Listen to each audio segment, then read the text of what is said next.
My name's David, and I'm part of the UK Palestine Mental Health Network. And what do you do, your network? Well, we try to support the mental health workers inside Gaza and parts of the West Bank as well. So we've got a kind of network which stretches across the world in many ways to try and coordinate efforts to support those people under their terrible circumstances. And what kinds of things do you hear coming out of the West Bank and Gaza from these mental health professionals? Continual ongoing trauma. People talk about PTSD, but there's nothing post-traumatic about it. It is ongoing trauma.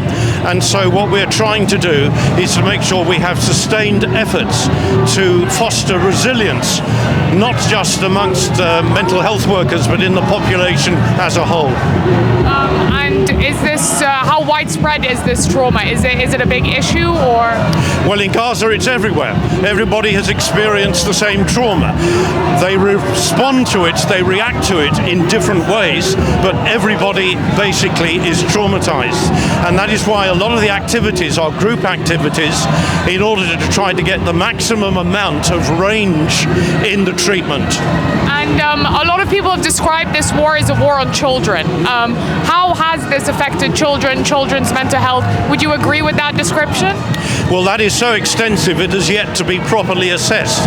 What we do know is that every child has experienced death in a number of ways. What I mean by that is the smell of death, the death of their parents, the death of friends and family, and so they have had to acclimatize themselves to situations which are beyond our imagination.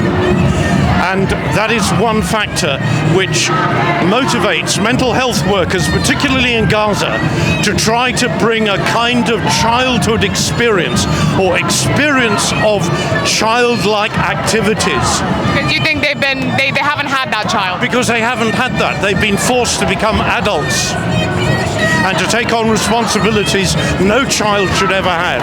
This is irrespective of their injuries and of their internal pain because of their psychological suffering. And what kind of support do you think is needed for these children?